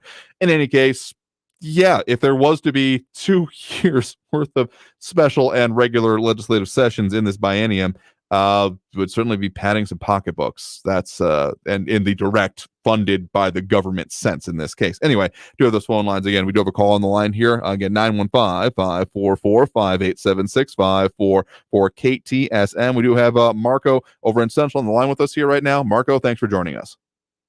How's it going, Andrew? Doing all right there. What's on your mind? You know what? I want to tell everybody, and I want to tell Frankie. I know you're not my consensual brother, but I love you. And I want to say, and I want to make it clear why, though. Mm-hmm. Frankie is my Mickey, from Rocky. Because he will sit there and be like, you're a bum. You're not ready. And he turns around, and then I hear what he's saying. I listen. I actually go back and I watch the videos on YouTube, and I listen to everybody because I want to get caught up correctly, and I actually read the little bottom excerpts, and I want to make sure, okay, I want to address things. So today I want to address two issues that have been asked a lot. And it's about the website and the social media. Sure. And my approach to how I'm campaigning, okay? And I called it garbage yesterday. But I want to clarify why. Okay? Mm-hmm. The website I could put up, let me put it this way, Andrew. I have the infrastructure already up. Okay, I just have it. It's not activated, okay? But here's why. Let's say I was to do it today. Here, everybody, here's the website. You know what's going to happen? I'll get clicks. The holidays are coming up, and everybody will forget it. That's it. It's gone. And then the social media part, I could put the social media part out there, but here's what's going to happen. I'll lose control of the narrative because everybody will opine on every little thing I say. Mm. And so this is why I haven't done the social media, because you know why? For one reason alone. And I want everybody to understand how good your show is, okay? In the demo, Mark Levin used to get every hour about 26,000 people listening in the local region. Okay, you're getting about 35. I want everybody to understand the reason Andrew's show exists on KTSM, and I want you to guys hear this lineup. Ready? Glenn Beck, Clay and Buck, Sean Hannity, Talk El Paso with Andrew J. Polk, and then a rerun of Mark Levin, which nobody gives a crap about, and then the last show, which is I can't remember his name, but he's good. Jesse Kelly. Jesse Kelly, and he's good. Your demo is about 35,000 every hour, maybe even more. And so per week, if you break that down by 5 days, you're reaching over 100, maybe 150,000 people every week, maybe even more. And here's the best part about it. Your radio show is on prime time from 4 to 6 when people are driving home. And so they're listening. And so when I said my main focal point right now is to focus on this show to get my voice out, it's because it's a powerful platform. And again, I will say it till I'm blue in the face. Thank you, brother. I never thought we would have a show like this where all of us could call in and make our case. And I just happen to look, my journey to this point has been a long one. Everybody needs to remember I'm not new to this whole thing. I've been in politics for a while. Okay, I am a chairman for my district for the Republican Party. My precinct is precinct 70, so I'm a Republican chair. Okay, I've been involved in politics since I had another little restaurant right here on the west side, and I would get into debates with Liz Nataricio, and she was one of my clients, and we would bounce off ideas back and forth. Everybody that has ran for politics that I know, and I know quite a bit, everybody tells me this, Marco, I want you to focus your efforts on this. And this is where my efforts are. Get the vote out. Get the vote out. Get the vote out. Register voters. Register voters. Register voters. Because you can have the best website in the world. You can have the most awesome social media in the world.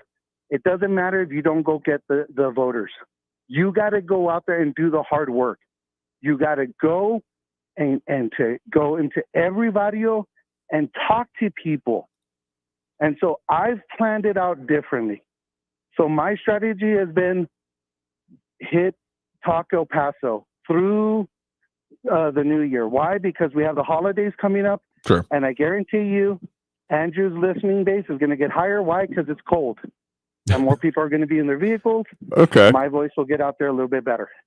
After the new year, my intentions are to start going to all every place that I can go to in El Paso that's within my district, right? Because there's the county judge that has his county line, and I have my county line. I'm going to go everywhere I can to present myself. But here's the caveat, and I don't even know if I should tell you this, but there's a trick here. I won't tell you this because this matters. This does matter. But I will tell you this. Registering voters, when you talk to them as a politician, matters. Because if you're going to go talk to them and then leave without registering that voter, you've just lost. So that's part of the plan. Yeah. As we get closer to June and July, those sites will come up. As of right now, I want everybody to know I'm self-funded, guys. I'm paying for all the bulk of this by myself. I'm not rich at all. Okay, I'm using a little bit of the funds from the restaurant, but I'm having to do this the smart way. This is why I have on YouTube the chill Marco, Marco for Mayor chill music. Why? Because I'm approaching this differently. I know people's days are stressful, and I want to provide an avenue so people can just relax. Go get some music, relax, have a nice night. The days are rough, and there's a lot of information happening every day. Sure enough. And so I want everybody to know that I know it seems, Marco, where's your website? Where's this? I hear it all. Trust me, I hear it all. I have to follow the plan and direction that I'm going at. And I always appreciate it when Frankie comes out, because sometimes he'll just punch me in the face. Come on, bro, get in gear. What are you doing? And I hear him, and it draws on my heart, because I know that if I veer away from the plan, I'm going to screw myself. And Frankie said something yesterday that was so important. I am protecting, and I want to say it this way, but it's true. I'm protecting my brand, because I have to be very protective of everything I say, because I'm already putting myself out there. Certainly. For Pete's sake, I just called the Gaza Strip a gulag, an open prison. I'm inviting a lot of problems here, but I don't give a damn, because I believe it. And so again, guys, look, Marco for Mayor, I love you all. I wanted to explain myself so everybody knows where I'm coming from. And hey, I promise you, you take a chance with me, as we get closer to the election, you're going to see the plans emerge. I've already stated some of the pillars in my platform.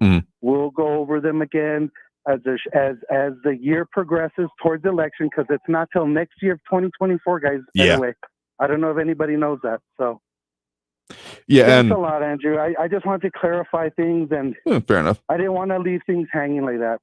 And Frankie, thanks again, brother, for being my Mickey, bro. I love you. I love you guys.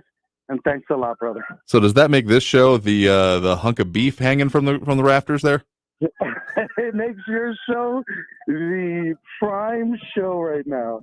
And you know what I love about your show is that it gives people the opportunity to really get their voice out there. It's not, let me tell you something, Andrew. You have a radio voice that's amazing. You make it look easy. I come out here, I'm trying to make it look as easy as possible. It's not easy getting on this phone and speaking your heart without looking like a fool. So thank you again, Andrew. Everybody, if you get the opportunity, please call into this show. Make a difference.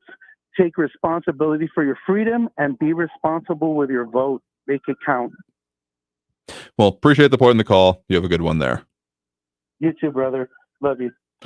And with that, we'll take that next break right now. We got some comments coming in, popping some up on, and we'll delve into those here in just a second. But got to take that next break. So if you want to call in and add your 2 cents on the things going on and affecting us here in the Borderland region, we certainly can do that. Got more lines available, so that number to do so, 915-544-5876, 915-544-KTSM. Back after this break with more Talk El Paso here on News Radio 690 KTSM. Stay tuned.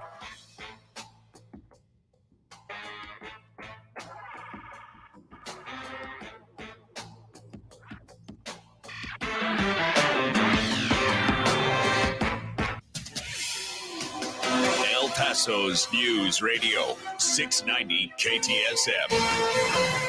With your KFOX 14 news update, I'm Liz DeWicki. We have an update on a high-speed chase in El Paso that came to an end at a local golf course. The arrest report for the driver saying he admitted that he was taking migrants to a stash house in Canutillo. There were 6 migrants in the vehicle, along with the driver, identified as Javier Pena. The arrest report saying there were numerous golfers on the course when that chase and ensuing crash occurred. Luckily, no one was hurt. A stash house has been discovered in Far East El Paso. It's near North Zaragoza Road and Joe Battle Boulevard. When agents got to the property, they found 12 migrants from Mexico. All the migrants were found in good health. 7 were granted a voluntary return to Mexico. 1 was processed for expedited removal, and 4 others are facing charges. Well, if someone wins Wednesday night's Powerball drawing, they're going to get a jackpot of about $1.73 billion. That would be the second largest prize in the game's history and the second largest U.S. Lotto jackpot ever. The cash-out option comes out to $756.6 million, and that drawing is Wednesday night. With your KFOX News Update, I'm Liz DeWicki. Traffic all day. News Radio 690. I-10 eastbound at McRae, an earlier crash involving multiple vehicles. They're all off on the right shoulder, but it's causing massive delays, 15-minute delays all the way back to Piedras. I-10 eastbound's been slow all afternoon in the Upper Valley and continues with almost an hour-long delay from north of Vinton down to Red. And El Paso police responding to an injury accident eastbound Rojas at Joe Battle North. Carrie Edwards, El Paso traffic. From the KFOX 14 Severe Weather Center, this is forecaster Nasai Mancini. Well, folks, we're in for a bit of a breezy night. We'll see those winds gusting up to 25 miles an hour tonight. Now, come tomorrow for your Thursday, going to be partly cloudy and windy as well. We can see those winds even stronger, upwards of 30 miles per hour. So make sure you have those loose objects tied down. Head on over to kfoxtv.com for your latest forecast. This report is sponsored by turntosupportstx.org. No one gets me. I can't take this. Where's home tonight? Hope mom's okay. Life can take a turn for anyone. So remember, there are always people, places, and activities for you to turn to. Learn more about mental health at turntosupportstx.org.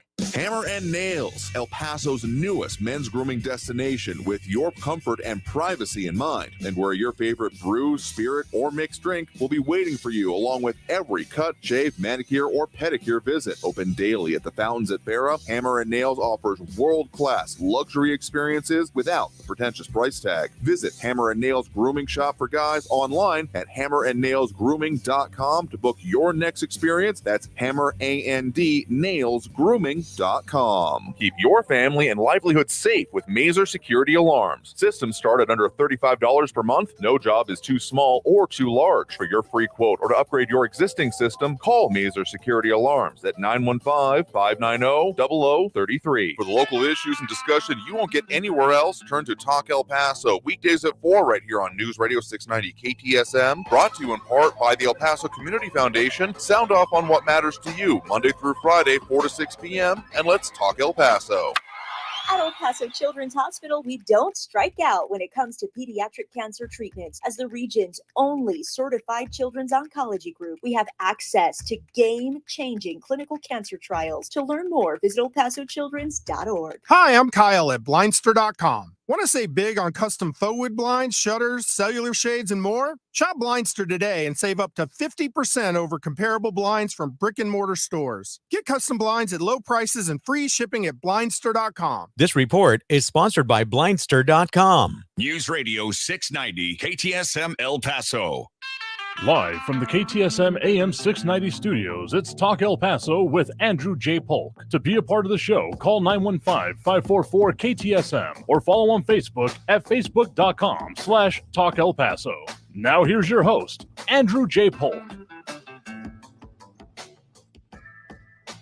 Thank you all so very much for joining us here for Talk El Paso, airing live on News Radio 690 KTSM. I am your host, Andrew J. Polk. Thank you for tuning in, however you may be doing so, be it on air, online, live, streaming through the free and reliable iHeartRadio app, or joining us over on the various social media pages we're up on these days, Facebook.com/Talk El Paso, the Talk El Paso channel over on YouTube, Twitter @Talk El Paso, or Twitch.tv, Andrew J. Polk. A lot of people tuning in, chiming in over there. And of course, we have those phone lines open as well if you want to add your 2 cents that way. 915-544-5876, 544-KTSM. Just remember to stay on the line there, and we'll get to you as soon as we can. If you drop off before we can even answer the phone here, I don't really know what to do for you. But in any case, that is the number. And of course, Talk El Paso, brought to you in part by Sunland Park, Chrysler, Dodge, Jeep, Ram, Fiat, including they got major sales going on like Ram Power Days. You can get a new Ram 2023, a new 2023 Ram 1500 Lone Star Edition for 0% APR for 72 months for well-qualified buyers. Or they're also Jeep Adventure Days. But find them 950 Crockett Street, right across I-10 from, again, the Shops at Solana, formerly known as Sunland Park Mall. Yes, I'm going to say that for the minute until if everyone's used to it. But again, Sunland Park, Chrysler, Dodge, Jeep, Ram, Fiat. So a lot of other commentary coming in on the discussions of politics in a local area, like Patriot Chick saying it's a time for a change in leadership in El Paso, calling for the ouster or a different mayor at the very least. But some conversation back and forth, like Ronaldo Rivera saying Marco doesn't understand campaigning, never miss an opportunity to gain a vote, don't leave any stone unturned. So okay, voter registration numbers are actually decent in the community, and I know this may not sound totally on brand, but according to epcountyvotes.com, we do have currently in El Paso, even as we are looking towards this next election day, and if you didn't register to vote, I'm still disappointed into you, but the number as it stands right now, 496,884. Which, given the fact that, okay, the city of El Paso is in the 600,000-700,000s and the overall county is in the 800,000-900,000, not quite getting there to a full million just yet, but that's a decent portion of that. I'm not even arguing that point, but it's beyond that we really end up having this issue, haven't we been? Because it's not just having people register to vote, though that certainly is important. It's one of the baselines that I think we're doing apparently decent at, but having people understand why they should then bother to go out and vote. It's like having, your driver's license and never actually stepping foot in behind the wheel. So we got still that disconnect. So I'm not going to say that I'm opposed to get out the vote efforts, but making it as not just a make sure you're registered to vote. I mean, that's a good starting point. Again, never going to hear me arguing against that one, but it certainly needs to go further in our region because there is something just not working to get people, because when we have that high of voter registration numbers, and then we get into in the most recent elections, if I can pull up what that one was. In the most recent ones, let me see it here. Where was the election archives page? The most recent election that we had here in El Paso on June 10th, on the official final election results, the voter percentage was 5.4%. Yeah. So we got, so that means that there was 95 or 94.6% of registered voters for those races that did not bother to go to the polls. So you can see why I have a little bit of an issue with it here, including Android saying, dang, come on, El Paso. Seriously, you can't really just chalk it up to, all these people don't know what's going on, or everyone doesn't know. People are more connected than ever these days. I'm sure there's plenty of, the whole bread and circuses thing of, I don't even need to worry about what's going on, but there's got to be something more. And my contention is that people just don't even understand why voting matters. The disconnect between what happens to them and things in their lives and then we going to the voting place or not ends up being significant, though others chiming in as well, including, I will say this just to address it that we have previously, but it feels relevant. James Radcliffe asking, at what point does it become in-kind contributions? This includes news media backing up Veronica Escobar referring to there. There is legitimate coverage, and we have talked previously about what our congressional representation is doing, trying to follow up with Tony Gonzalez, the Texas 23rd Congressional District Representative as well. But what I will say is this, that in forums like ours, what we do here, we make that phone line available to anyone. They just got to make the ability to do it. So I've been asked before and have followed up to make sure we're good once we get into actual election season for this race. And the race is at issue here at the moment anyway. It may get some different guidance, but for the moment, the way that it works is that anyone can call into this line. So any other candidate. So it's about equal availability. It's not an equal time kind of thing, but or say anyone interested in advertising. I don't talk about it that much. You do end up having to have the same availability, so you can't have different rates per candidate. You can't say, oh, you can only do this time and not this time. You have to make whatever you made available to one candidate, you have to make available to all candidates. And that is very much what we've done here, because we don't say, yeah, no, you can't call in on this line except for very, very, very specific circumstances of bad behavior in the past. Anyway, we have a call on the line here. Again, if you call in the midst of a segment, you might get popped up live. So just be Johnny on the spot and stay on the line there. But we do have a call on the line with us right now. You're live with Talk El Paso. Who's this? This is Frankie. I'm sorry, but I got a late start because my beer mill got opened later because the manager was beating up on the barmaid. Some kind of, I don't know what the heck happened. The poor girl, she was tears in her eyes and all that stuff. But, you know, she toughed it through and poured my beer and stuff. But anyway, I just heard Marco Antonio. And like I said before, I don't have any skin in this game.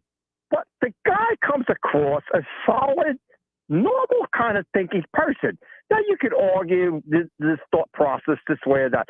But the biggest thing I just heard, what Marco Antonio said on his website thing, correct me if I'm wrong, about he's making excuses about why he doesn't want to do that, because winter time is coming.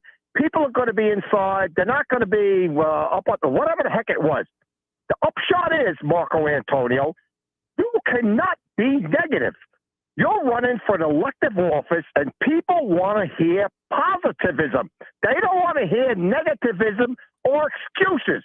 You can't be saying stuff like that. And that's my opening comment. Okay, and I get your perspective on it, and you've had some others, and you're not going to call it the exact same vein of logic, but in a similar kind of, hey, put up the website, let us see the points on it here. And frankly, if I was going to be going about it the way that Marco was, I might do it like blog format of, hey, here's the issue of the day, that kind of thing. And I know he's got his standpoint, and I'm not going to say I know better than he does. But what I will say, and actually James Radcliffe saying good comments on this point for you there, Frankie, so kudos in a way in that vein, even if, again, the logic I'm going to call a little bit different here. But what I will say is this, and this would make a level of sense to me, is that the current campaigning season is not focused on that election at the moment, because what we got coming up next and is going to be dominating the start of next year, and frankly has already begun. I have seen so many, at the very least on the west side, can't come and on all of town, I haven't done like an extensive review, but there are a lot of the sheriff's election banners that are already coming up. And I'm sure they'll see other races. We've been hearing the rumblings and the candidate announcements that have been going around for, say, again, the other side of that legal and law enforcement coin here in the region when it comes to the district attorney's office, is because those have their action moments, or at least the initial ones coming up. They have their primaries coming up in March. So that is the current rallying moment towards, hey, let's deal with this one. So I mean, obviously, we have had presidential candidates being out there for years at this point and have never really ended up stopping doing it. But there's a different scope and a different way of constantly fundraising that way. We certainly have an aspect of election fatigue that exists here in El Paso. That's a portion of, though I would not certainly call it all of the reason that we had a barely 5% voter turnout for this runoff election, but it's certainly a part of it. So what does that end up meaning is that you got to kind of focus. The way I tell people for other things when we're talking about events for some of our other programming, I tell them the way it seems to work best is you need to either come on a month out or a week out,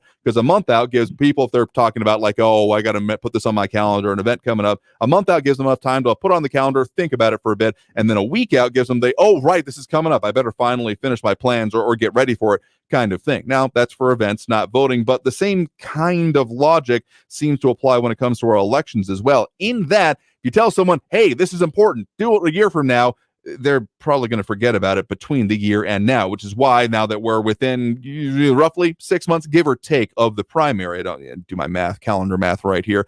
Point is that is now getting towards the action items of things of, oh, right, we can do things. We can start campaigning. We can do phone banking, all of these things, and early voting coming up before too long. So I think that, again, not what Marco was talking about, but what makes sense to me about, because I will say this definitively, Marco is currently the only candidate, not even just putting ideas out there, but actually declared for this election. You go over to the city of El Paso registrar and the elections department there. He is the only one on that list. There are a few actual candidates for one of the other city council seats, but that's an outlier in its own right as well. So the fact that we've got other intervening, technically 2, at least now 3 actually, elections between now and when we get to the general election that will have the mayor on the ballot, since there is no primary process for it, there's a lot of time to forget or to get things jumbled. So I don't totally fault the mechanism, even if there are some very valid points being made about, well, yeah, but shouldn't you be getting it out there now already?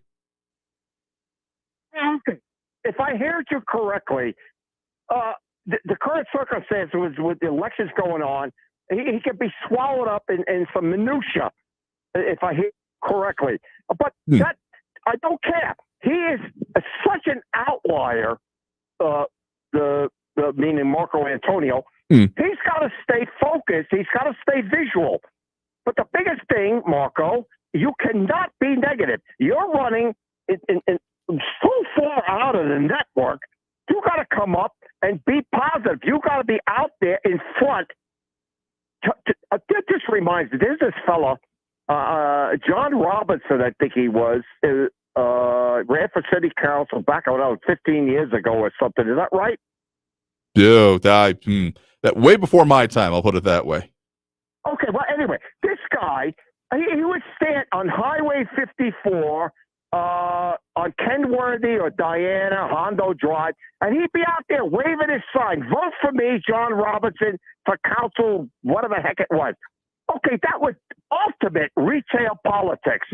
Now, again, you don't want to get on a website. You don't want to show your points. You don't want to get out there and say, here's what I stand for, this, I want to do this, I want to do this, I want to do that. But when you come out, and the way I heard it, Marco, when you said, well, they're going to be doing it. It's wintertime, they don't want to listen. No. You can't do that stuff. If you're running for elective office in our beautiful country here, you got to stay positive. People want to hear positivism. They want to hear negativism. You say stuff like that, that's a downer. That's a no-go. That's my ending comment. Fair enough, and I get that, but I will say this in response to that I am not necessarily saying that every campaign has to be, or to be effective, has to be more than just effective towards me. Kumbaya, let's do great things, rah, rah, that kind of thing. I mean, there can be recognition of, hey, we've got serious problems we need to address. But the difference for me, anyway, and what I do think ends up being more effective is and here's what we're going to do about it, as opposed to this sucks, everything sucks. Don't you think it sucks? Vote for me. Like, I don't think that kind of campaign works overall, or at least I wish it didn't work. It sometimes seems to end up working out. But the ones that I think have the most substance to them and that I hope people can then foresee through for themselves is the one that's saying, okay, we've got issues. Here's the plan. Here's the way we will tackle it. Because if we're not talking policy, we're just talking vibes then. And I don't think that works at all. No, I get that. You're 100% right. The point is you present a position to fix whatever the local El Paso problems are, and it makes sense. And you push forward on that. But it has to have a logical conclusion. If you just throw willy-nilly, whatever, the words out there, that doesn't work. That sounds kumbaya stuff again, if you will. That doesn't work in reality. And there's where Marco needs to get up on this and get out, if he's going to be using where he's at with so negative infrastructure to help support him. He's got to get out there all by himself and just present himself as he is. And he's got to come up with something that's going to inspire you El Pasoans out there to take a chance on him. There's my point. Yeah, fair enough. Well, do appreciate the point in the call. You have a good one there. Okay, Andrew, you take care. And it's, one note I do want to say here before we end up getting to that next segment is that Ed Clore is saying that the candidate Frank was talking about being Carl Robinson. Yeah, it makes a level of sense. I mean, it would, I guess, fit the time frames if I heard Frankie right, but I guess we'll have to address that one tomorrow there. But other comments coming in, including Ronaldo Rivera saying, don't ignore it. Precinct chairs, use them, make them work. But I will say that it almost seems, from my standpoint, that sometimes that even when it is partisan candidates, that there is not much recognition or involvement with the local party, which we've talked about in the past, and maybe we'll talk about as we're getting closer to some of these other elections here. But in the meantime, got to take that next break right now. Coming out of the break, tell what we got coming up for you on the program, so stay tuned. More Talk El Paso here on News Radio 690 KTSM. Stay tuned. Traffic all day. News Radio 690. A crash on the I-10 eastbound right after the McRae exit. All vehicles are over on the right shoulder, but it's causing a whopping backup. 25-minute delays on the 10 eastbound all the way back to Cotton. Stop and go on the I-10 eastbound, Vinton down to Red. It's a 45-minute delay. I-10 west at Trans Mountain, the stalled semis blocking the left lane. And Joe Battle north at Rojas, an accident. Police on the scene there. Kerry Edwards, El Paso traffic. This report is sponsored by Blindster.com. Hi, I'm Kyle at Blindster.com, and I sell custom blinds designed for do-it-yourselfers. Unlike stock blinds offered at big box retailers, Blindster blinds are custom made for your windows and shipping is free. Don't hire an expensive pro. Do it yourself and save big at Blindster.com. Every day, you breathe in thousands of microscopic germs, allergens, and viruses. Don't let these invisible invaders make breathing through your nose impossible. Flush them out with Navage. Navage uses powered suction to pull saline in one nostril around the back of the nose and out the other nostril, helping flush out all the nasty things that make you miserable. Nearly 4 million people use Navage to breathe better, snore less, and feel healthier. People like Cindy, a verified Navage user who writes, I've had such awful nasal congestion for the last couple of years. I bought Navage and OMG, I can breathe again. I love this thing. Goodbye, Neti Pot. Hello, Navage. End quote. If you suffer from sinus congestion, allergies, or snoring, then Navage is the safe, drug-free solution you've been looking for. Navage is at Walmart, Walgreens, CVS, Rite Aid, Target, and Navage.com. Navage. Navage. Clean nose. Healthy life. Did you know that only 2 in 10 El Paso County students graduate with a bachelor's degree? By supporting Border Youth Athletic Association's mission of educational attainment, you will create a long-lasting impact in our students' lives. Your monthly donation enables 4th through 12th grade students access to after-school programs, providing a safe and healthy environment. BYAA engages and empowers El Paso's future through mentorship and leadership development. We believe every player who gets an education wins. Do you? Go to borderyouth.org and show your support for our youth today. El Paso's News Radio 690 KTSM.